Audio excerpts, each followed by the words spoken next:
Ready? I'm Scott. And I'm Dan. And we're talking real estate. Hey, everybody. How you doing? So we got a good show for you today. Don, tell them where to start off, will you? We're starting off with telling us where you're dialing in from. Let us know. Tune in. Go to the comments and tell us where you're tuning in from. Absolutely. Give Woodhaven, you Groseville, Brownstown, Rochester Hills. Hell, I'm going to freaking Prescott, Michigan this weekend. So we're going to be everywhere. But it's way the hell up here. It's somewhere way up on top. That'd be a nice drive. So tell us where you're coming in from. I mean, we got people everywhere, Don, everywhere. Everywhere. So we got a great show for you today. We always want to start off with telling you what's going on in the market. Now, we used to call it Sign of the Times, but that kind of had like a down feel to it. So we're just going to call it This Week in the Market this week because the market is crazy. All right, so as expected, Don and I told you that there was going to be a surge, okay, that there's going to be demand, pent-up demand. People are walking around their houses all the time, and it's just freaking crazy. So we got all kinds of people that just waiting to buy, waiting to sell. That's what's been going on. Oh, it's been a huge... So, Don, tell me about your experience during the surge. Now, guys, we've been open 6 days only. We've only been open 6 days. The market opened last Thursday. Since last Thursday. So tell us about what's going on with you. So I had two sellers that had their homes. They were holding off on putting their homes on the market, doing some repairs. Yeah. One of them in Dearborn Heights had the city inspection. They're ready to get the city inspector back out there. Another one in Allen Park. They're finishing up some of the things there. And they're going to be ready to get these things on the market. I got another couple that's moving out of state. They're relocating. They're getting things done. They want to get the city out there as soon as possible so they can get theirs on the market. And I had some buyers that I went and showed down in a home down in Monroe. And I talked to the agent just before I had shown, and she explained to me this was on a Friday. We wanted to go Thursday, just didn't work out timing because other people were showing the house. Yeah. Friday, we finally got a scheduled time that would work for the buyers and the sellers, and we did that. And then I talked to her after that, said the buyers have some interest, and she explained that Saturday and Sunday there were a bunch of showings. So that house had a bunch of activity, which is pretty typical for the market from what I'm hearing. Yeah. So same thing you're hearing? Yeah, so here's what I got. So I put a house on the market. I'll give you one example. I put a house on the market in Woodhaven, some dear friends of mine, and I don't ever put a house on the market for one day. 3 to 5 days minimum, right? Mm-hmm. It's because you have to expose it to the market. That's a big rule for me. Absolutely. So they had a bunch of showings. We had multiple offers. We went over list price a little bit, at least. I mean, it wasn't a ridiculous amount, but we went over list price. Buyers have been knocking my door. I don't have enough time in the day. Yeah. Like I went from buyer to funeral to here today. That's what it was. It's crazy. So, folks, if you're thinking about buying, you're thinking about selling, it's time. Like whatever you're hearing about market crashing and all this other crazy, scary stuff, the market is not showing that. It's not. The inventory, like we talked about, inventory's low, and that's what's been pushing price for like 3 or 4 years. So it's definitely not the scary, oh no deal that's going on. The supply-demand imbalance is still continuing. The demand is higher than supply. Well, so in our brokerage, we have, 160, 170 agents? 180. Right, so we have a sales meeting every week. We saw that everybody we talked to, and that said they're doing great. We belong to an accountability group that meets 3 mornings in a row, Monday, Tuesday, Wednesday. And they were just telling the same thing. I put this house, multiple offers, crazy stuff, all that. That's what you want. That's what you want. Yeah. Like we said, the surge is here. It's happening. Yeah, so don't be afraid. Don't listen to all the gloom and doom that's out there in the world. We got enough of that with how this coronavirus deal is. It's playing out, yeah. And things are good out. Things are fairly decent out there in the market, which is a good sign. Hopefully that's going to carry over into other areas of the economy. So here's what I think. I think this thing's going to be, instead of kind of settling down in July, I think it's going to go August, September. Yeah. I think you're going to feel that spring buying craziness going to go from now until September. Yeah. I really do. Do you think that with if the governor opens up even another phase of this opening of the economy, will there be another surge, other buyers, other sellers? Yeah, because I think there's some people that are nervous, right? That's what we're trying to alleviate your nerves here by telling you the real things that are going on in the market. Yeah, the things we're seeing. Right. Absolutely. Right. I think there's enough safeguards, or there were enough safeguards in place that the people that are ready to buy and sell, they're out there now. So what's going on out there for you? I mean, you did show houses today, and then I had 3 I'll give you an example. Yesterday I had 3. I had a 10. I had a 1, I had a 4. I mean, I called a couple of sellers. It was crazy. It's nonstop. Back to business, back to working. Yeah, absolutely. And folks, to understand, we're not complaining. I promise you, we're not complaining about it. Okay, we are not. We want to be busy. Right. We want to. Real estate agents have a pretty high work threshold. Okay, so we want to be making things happen. Hope we're giving you good news. Yeah, of what's absolutely. Going on So put that as a feather in your cap for the week and be happy because it's good. I mean, like the signs, the first real business signs that we're seeing are good ones. Good signs. Yep. Absolutely. Yep. So, folks, do this for us. The question of the day is going to be, what do you know about your house now that you wish you knew at your inspection or with the time you bought it? So again, let me say it again. The question is, what do you know about your house now and that you wish you knew when you did your inspection or when you bought your home? So throw that in the comments for us. I'll come back to that question 2 or 3 times because that's going to be one of our segments today. So what do you know about your house now that you wish you would have known at your inspection or when you bought the house?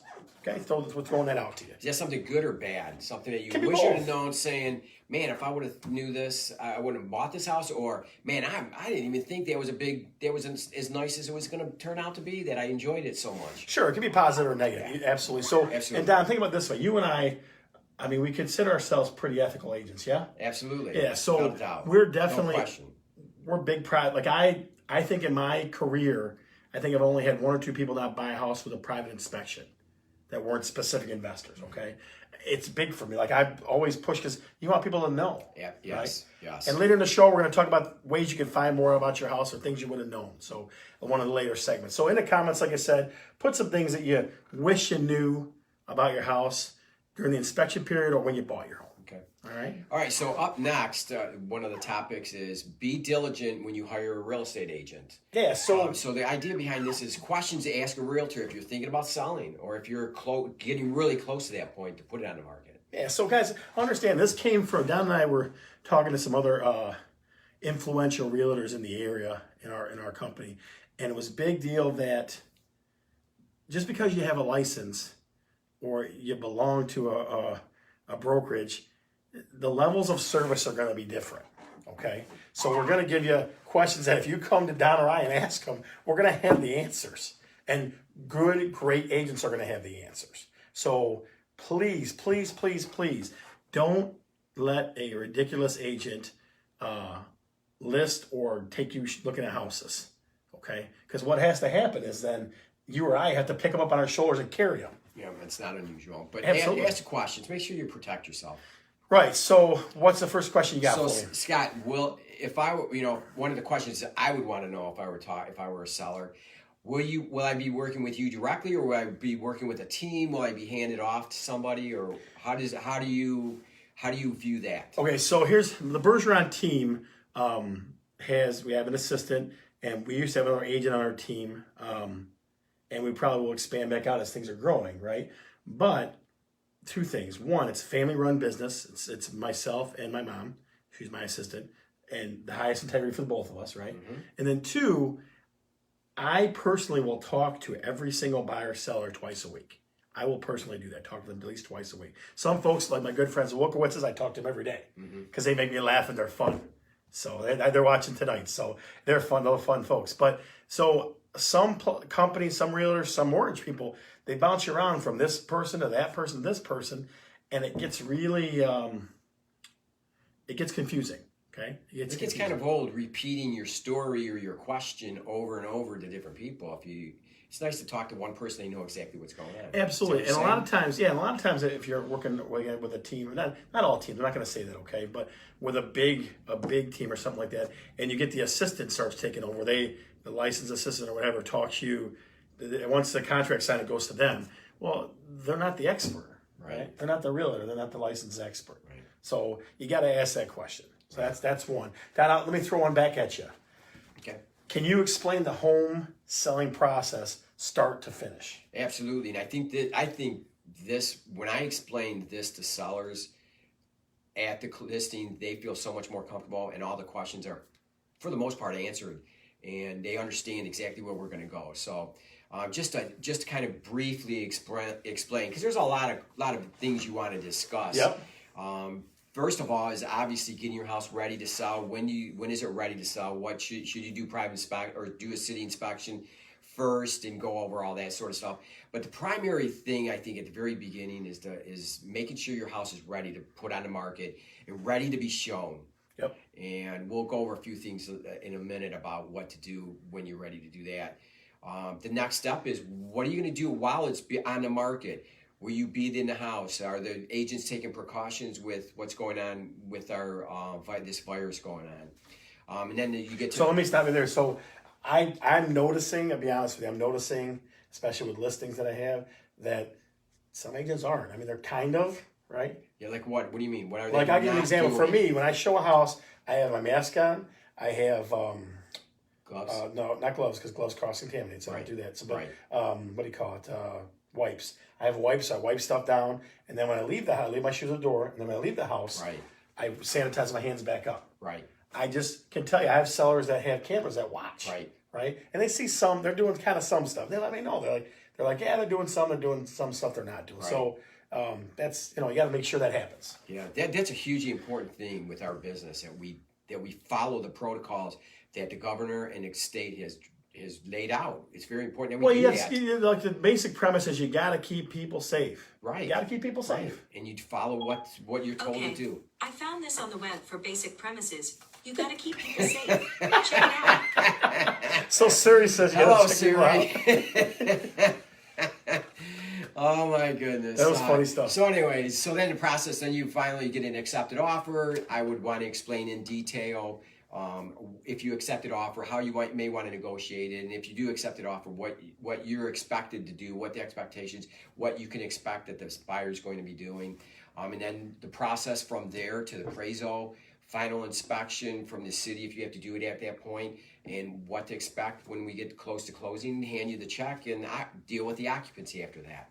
So Don, I think of it like this, okay? That you and I say this out loud to clients all the time, buyer, seller, either one, that you and I do this every day. Mm-hmm. So we know this cold, right? Yes. They don't. Right. Even if they sold a couple of houses, if you sold 3 houses in your lifetime, I mean, that could be over 30, 40 years. Right. I know you have what I have. I have this frequently asked questions. And the reason why I have the document is I don't want to forget one of those frequently asked questions that sellers, these are things that over a period of years that I've been asked these questions, and I always want to explain them. And sometimes if I weren't to think about it, I might miss that question, and it's an important question. And the sellers may not know to ask that question. So I have it written down just like you do, and I go over every single one of those.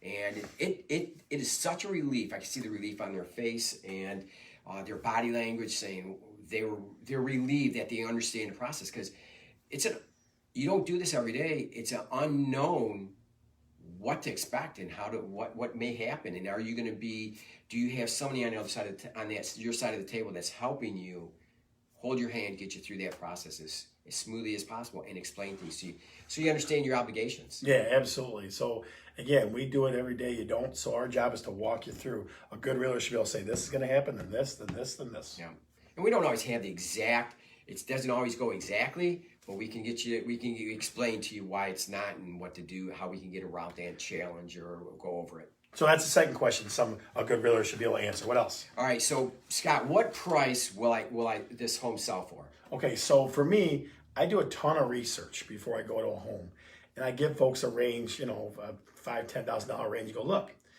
this is what your home will sell for. And I always tell them, you're the boss, if you want to do something else, but this is what your home will sell for. Because what you want, 2 things. One, you want to be at market value or just a little bit below, because you're going to cause that frenzy, that buyer frenzy where people are going to come like crazy. Mm-hmm. And we saw it this weekend. The Wilkowitzes saw it this weekend, lots of showings going on. And then 2, when sellers get nervous about underpricing, you leave the house in the market for at least 3 to 5 days, because you have to expose it to the market. If somebody tells you they sold your house in a day, they didn't expose it to the market. That's just plain and simple. Mm-hmm. So if I don't have a price in my head, a range, then I'm not doing the right thing. And so you're saying you want as many buyers through the house in as short of a period of time as possible? Well, you want as many buyers as possible. I mean, the time frame, you can decide how long it is. Right. I mean, not one day. Right. No. Yeah. In one day, you can only. Trust me. I've had a house that had 25 showings in a day before. Okay. Yeah. But imagine what it'll have in 3 days. Right. So, but I also tell people too, Don, I tell them this too. I say, if in 2 weeks we don't have an offer, then we did something wrong. Yeah.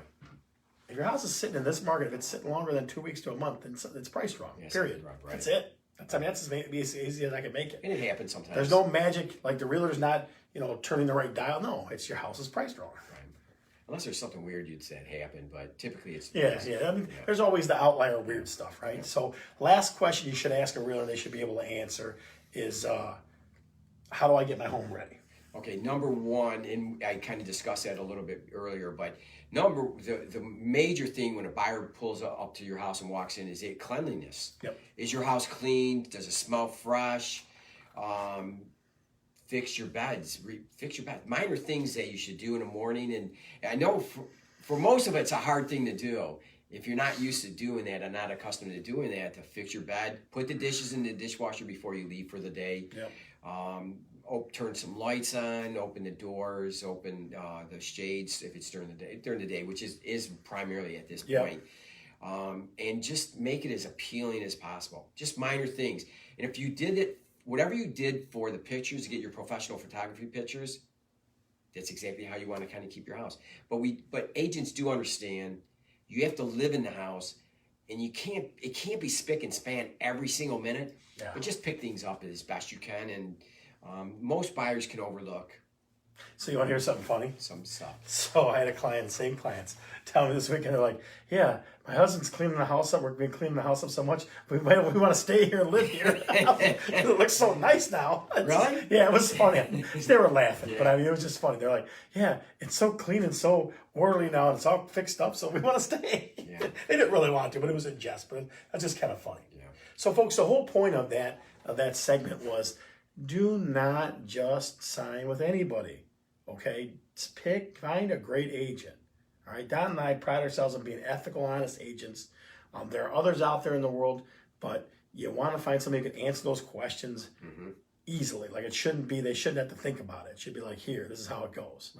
Right, and being honest about the price is a really, really important thing. So a lot of agents will tell you what you want to hear, not what you should hear. Right, and it's very important to know that. And you know most sellers know what their house is. They have a very good idea what their house is worth. Maybe it might be off a little bit and need to explanation, but it's better than you know what it should probably be. Right. And you need an agent that will help you with be honest with you. Be honest with you.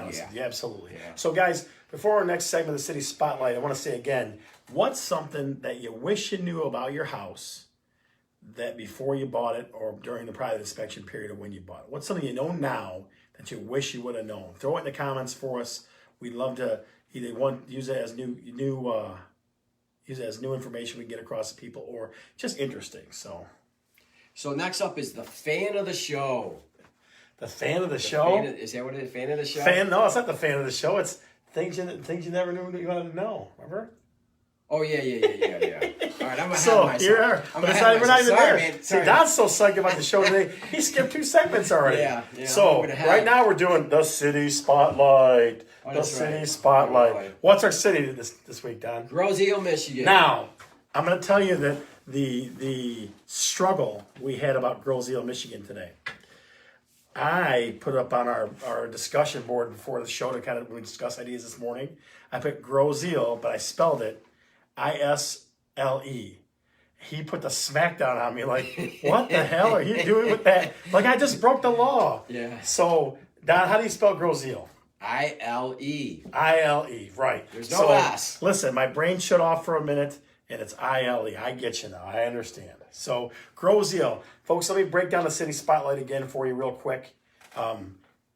Actives are where your home or your competition, if you list in your house. Pending is where the market's at. And sold is where the market just recently was. Okay, so that's how we distinguish those 3 things. So on Grosse-Ile, there's 52 homes for sale actively, and there's 10 condos. Okay, there's 4 pendings and 0 condos that are pending. Yeah. All right, so that tells you there's a lot on the market that's kind of sitting there a little bit. Yeah, I don't know what the average days on market, but yeah, there's plenty of homes on the market down So there. tell us about everything solds. out there. Tell us about things that have So sold. in the last 30 days, 6 homes closed and 3 condos. So total of 9 properties changed hands in the last 30 days. What about sale price? It's a pretty low side. And average sales price is $258,000. Okay, so 258,000. So folks, I understand that Grosseal is a very Higher price. it's not exclusive. I'm not going to use that word, but a kind of exclusive place to live. I get that, but 52 homes still, 62 homes on the market still. Mm-hmm. That's slow moving. So somebody's got to start cleaning that up and getting those prices down. But that is kind of a different market than most of downriver because you have homes priced. Typically, they really start at like 150s usually. I think I saw a couple at 110 or around 110.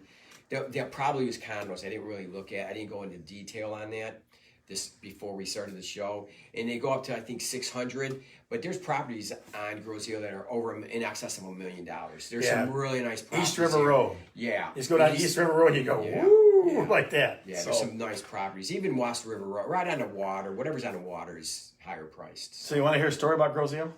I do. So Saturday I was looking at houses on Grosseal myself. Okay. For yourself? Yeah, I was poking around. Now, I have 3 buddies that live on Grosseal, 3 different buddies. Steve, Ryan, and Brian. Okay? I go, you know what I'm going to do? I'm going to drop them off over on beer because of the coronavirus. Be a nice guy, right? So Steve, I get him. I see him. Hey, how you doing? I drop his beer off to him. My buddy Ryan, who's owns a landscape company, I drop his beers off to him. I get to my buddy Brian Amorose's house. He's probably watching the show, or he will be. I go to the back of the back seat of the car. I open the door. Beer crashes down into his driveway. Like all this beer's all over his driveway. I saved one. So by the time he comes walking out, So by the time he comes out, I got this one bottle left. I go, here, man, hit this one beer. He just started laughing and looked. I go, I need a brew, man. Think about that. You go to do a nice thing for somebody, and it turns into that. So that's my Grosseal story. Yeah. That's a good story. Yeah, it's pretty good stuff. A lot of people have problems with the bridge. Yeah. People I mentioned Grosseal today have a problem with the bridge, like the fact you got to pay back and forth. Well, there's 2 bridges. There's a free bridge and a pay bridge, and the free bridge is being worked on, and I think it's closed until December. So you have to go to the pay bridge. I figured out if I lived there, I'd learn how to swim really good. Ooh, or get a boat. Yeah, well, maybe a boat. See, maybe boats. I don't know. Boat across, park a ladder. Get a ladder across. Have your car parked on either on Trenton side or Riverview side. Yeah. Guys, so that's our city spotlight, Grosseal. If you would like to see a specific city, let us know that. We love doing the city spotlight. It gives us a little more of a view into things, which we love to do. So the next segment before we start it, though, again, the question of the day is, what do you wish you knew about your house not then that you know now? So what do you know now about your house you wish you would have known before you bought it? Either during an inspection or just something you wish you would have known. So okay, so topic 4 is things you never knew you needed. Right. So things you never knew you needed to know. So say that really times really fast. I can't. Things you never knew you needed to know. Yeah, look. So we're going to talk about it. We talked about private inspections before in the show. We're going to talk about today different types of inspections that you might need. Okay? We're going to talk about 2 of them. One is a sewer cam inspection, which I'm going to discuss, and then one's a radon test, which Dad not only is going to discuss, but he has one in his house. Yeah, a radon. I'll explain that process. Yeah. So sewer cam. Let me get into that a little bit. So when do you do it? There's a lot of really easy predictors that I would say that you use to figure out when you're going to do a sewer cam. One is lots of big mature trees. If you got lots of mature trees on a property, I'm going to one tomorrow. The lady said there's mature trees. Let's do a sewer cam. So that's one time that you do it when you see lots of trees on the property because you don't know where those roots are going. You don't know if they're jacking up your sewers. You don't know. Okay. 2, you go in the basement and there's not a musty smell because must is moisture. Okay. But a foul odor smell, like a really foul smell, like something's not, like drains aren't going, right? Mm-hmm. Yeah. 3 is slow drainage. Like the bathtub is slow and every single thing. It's not just one drain because one drain you can figure out, but everything's going slow. Okay, so that's how that goes. The last time you do and this is kind of interesting one. I didn't think about it at first, but it made some sense. Somebody mentioned this to me. When you're adding a bathroom. Huh, that's interesting. Well, yeah, because when you add a bathroom, you're adding a ton more drainage. Right, that makes sense, yeah. Right? I mean, that's another time you do it too. So there's that. So that's when you do it, right? What it shows. One, it can show you where true roots have grown into the pipe, especially clay pipe and other stuff, right? Mm-hmm. Yeah. So, two, it can show you grease buildup. Now, listen, this is a funny thing. Let me jump on my seat for just a second. I want to hit something real quick. So, let me tell you this one. So, I get a kick out of the sewer cam inspections. I'm a weird guy. I know it. I know I am. Okay, but like the guy. Do you get excited about them? Is that what it's interesting to me because the guy pulls out this big machine, right? Depends on how expensive. I've seen them for I see $10,000 ones before, right? The machine? Yeah, they're expensive. Some of them get expensive. So guy pulls out this machine, he starts shoving the pipe down like the snake down like this, and he goes, they always tell you, it's like you're on an elevator. We're 50 feet down. We're 100 feet down. He tells you the whole time. Or so then when they run into grease backup, he's jacking it up and down. He goes, all right, that was a grease backup. It's just fun to watch. So what it shows, let's go back to that. Okay, so where tree roots have grown in, it's going to show you where grease backup is. It's going to show you where water stops draining. That's the biggest thing. Like if you get to a certain point, 100 feet out or whatever, and it goes into a pool of water, well, the water stopped draining, right? So it's going to show you that. It'll help you understand what kind of pipe, whether you have cast iron or clay, or you have PVC, right? It'll show you that too. It'll show you, most of them have those, not GPS, but some kind of sensor where you can figure out where it's at. So you can locate your pipes in your lawn, like where in the front or back lawn it's at. The distance? No, just it'll find it. Like there's guys they can figure out where it's at. Like, oh, it's right here, like a metal detector style. Right, okay, oh, it's right there. Okay. So those are other things you can figure out that way. Now let's talk about challenges or issues that they pose. Right. So I'll tell you first, tree roots. Okay. Most of them are going to have a little bit of tree root in them. Most of them. Right. So for me, when I bought my house, it was like 2 or 3 years after I went in the basement. I kept going. And I'd run my washing machine, and my basement toilet would back up. I'm like, what the hell is going on here? So tree roots can cause all kinds of weird backups. Like that's what I never thought of. Like it backed up my toilet in my basement. Right. You know what I mean? So tree roots is one, which you rotor out or yank out. I mean, the guys pulled out, it looked like a hockey stick they pulled out of my freaking pipes. Right. So there's that. So you understand where the roots are going, how they're getting, what type of pipe it's getting into. Yeah, clay pipe, right? Clay pipe, yeah. Usually it's clay. It's old school clay pipe. Yeah, they're put together inside, and then it grows inside the... Do you think you can penetrate PVC or no? No, I don't think so. Okay. So another problem you could have is pipes being offset, like not being even with each other. So... And I have a story about that. I sold a house in Dearborn about 3 years ago, and private inspector said you might want to get this. The drains were drained slow, and suggested getting a sewer cam. And the buyer, thank goodness he did that, because when he got the sewer cam, we went out there a couple days later, extended the contract, went out there a couple days later, and did the sewer cam, and everything was fine until we got close to the city main, which is out in the street on Cherry Hill. It goes down Cherry Hill. And the sewer line from the home dropped before it went into the city main sewer. So it didn't connect to the sewer. It wasn't connected to the sewer, so there was a slowdown there, and it wasn't a whole lot. I think if I'm not mistaken, it was less than an inch. And the inspector said over a period of time, it's going to probably drop more, and you're going to have issues with it. So the buyer made the buyer concerned. We told the seller. The seller talked to the city, and the city repaired it. The seller had to pay a small amount, $500 or $1,000. But this is a huge job. They had to cut into the center. They had to cut into the Cherry Hill Road. It's in Dearborn, yeah? In Dearborn, yes. Okay. Dearborn.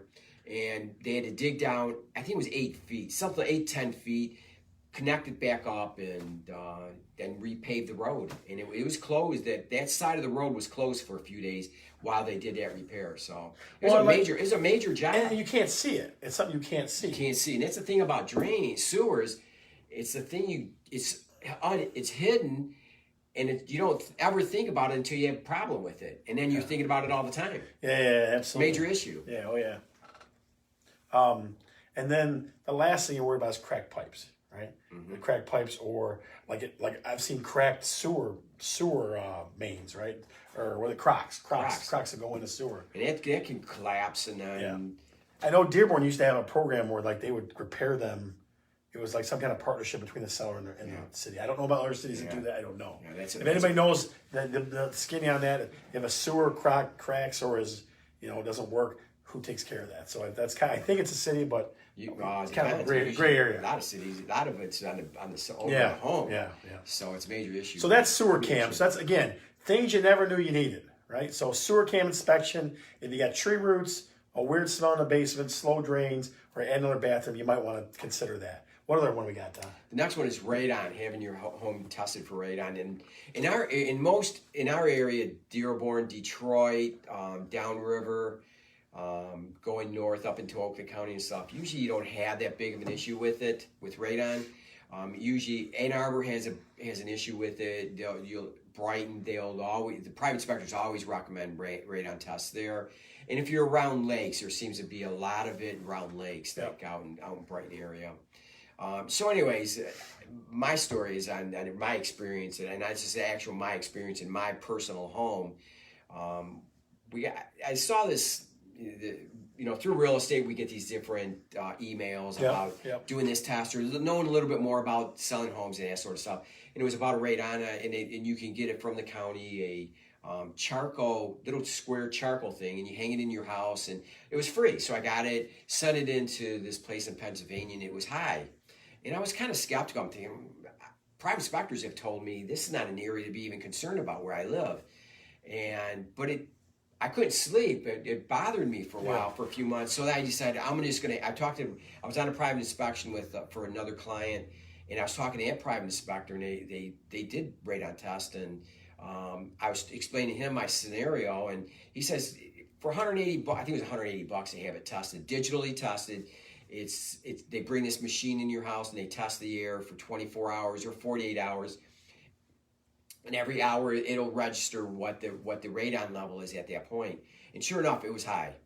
And so I wanted to make sure my family's safe, and I had a radon remediation system put in, and I think it cost $800. Minor, it's a minor. You don't even really think about it, and now I can sleep at night. So, there you go. So there. And then go ahead. Go ahead. I was going to say, so those are two different types of inspections they add on top of private inspection. But understand this, folks, and I got to make this clear, and Don and I kind of talked about this too, is you have to weigh any problems or any challenges you have with a home that you're thinking about buying with how bad you want it, what it costs. Mm-hmm. Like I have a client currently is asking me 7,000 things with a house. And so I break it down this very easy rule of thumb. You're going to get 80% of what you want in the house. Okay? If something's a major concern, then you don't want it. Mm-hmm. It's that simple, right? It's not, kind of sort of what you do or you don't. Right? But go back to the sewer. Yep. You sold many homes without having sewer cam, and haven't heard any issues from past clients. So you don't always have that issue, but I think it's $100. You can find a sewer cam for $100. You might feel a little bit better having that done if that's something you choose to do. Yeah. And radon, I think any house I bought, I would do a radon test, because I think it's nice to know. And for $180, if it's low, you're good. You don't have to think about it for a long time, probably. I would say this too, though. I would say you probably want to do all inspections the same day. That's what you want. I would suggest that. Yeah. Well, usually if you have a private inspector, make sure if a radon test is important to you, that the private inspector has the ability to bring one in, so that they can deal with it. If you got to get another person, it just complicates things. Yeah, definitely. And just on the digital ones are the best ones, the ones that read it every hour. Typically, either the private inspector will bring it the day of the initial private inspection and return a day or 2 days later to pick it up with the test results, or they'll drop it off a day or two before the private inspection, and at the private inspection, they will pick it up and take it. So 48-hour window is what you want. 20 to 48-hour window, yeah. Yep. All right, so folks, the next, again, if you get a chance, put in the comments what you wish you knew about your house before you bought it that you know now. So keep putting that in the comments, because we always want to look and see about that. So that's how that goes. We had a new segment this week. We want to call it the fan of the show. So we're going to ask you very kindly to do this. Once we reveal and give a shout out to the fan of the show, we want you to put his first name in the comments. Just say his first name like a chanting style thing. I think that'd be kind of fun. And so we always want to give back to folks because there's a lot of folks that look forward to watching this. Not a lot, but there's some folks that look forward to watching us every week, which is great, which is what we want. Are we entertainment? We try to be entertainment. We try to be. Must see Facebook Live? No, I don't know about all that. So, Don, tell me, who's the fan of the week? Fan of the week is Eric Sloan. Eric Sloan. So how do you know Eric Sloan? I know Eric from where I work out at. All right, is he buff? He's in pretty good condition, yes. All right, so folks, put Eric, type his name in the comments if you would. Type Eric into the comments if you would. Eric is the fan of the week. We want to give him a shout out from everybody. Eric. See, that's what we want. So put in the comments, put Eric, type his name in there. That's the fan of the week. Okay? How you doing, Eric? You're giving us some love. Give him a little bit of love. There you go. See, we got people typing in, Eric. That's good stuff. Good stuff. Thank you. Fan of the week. Next week, Don, it's my turn. Your fan turn, of the week. yes. All right, I got something special for you, too, for that. Now, so we want to do this. We want to sum up the show today and kind of give you a little summary. So, one, the surge happened. There is a surge in the market. Buyers are dying to buy. Sellers are going to get good money for their houses. I mean, there's no slowdown. There's none of that stuff people were worried about. So that's one. What else? Number two is ask the right questions. When you're going to interview an agent, ask the right questions. Right. Don't hire a lame agent. Yeah. We talked about this today in the accountability group.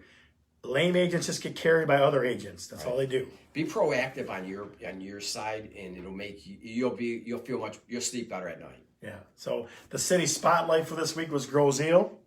And people are still giving Eric shout outs. Eric is getting love everywhere. If you want to be the fan of the week next week, let us know if you want to be fan of the week. Via message, via text, via call, we can make you fan of the week. So Grozeal is the city spotlight this week. And finally, sometimes you need to have more things inspected than you really realize on a private inspection. It Absolutely. Could be radon, sewer. There might be another tour test out there. Could be possibly mold. Yeah, there's lots of stuff. Again, you got to weigh it with how bad you want the house. Right. You got to weigh it with how bad you want the house. So, I'm Scott. And I'm Don. And we're talking real estate.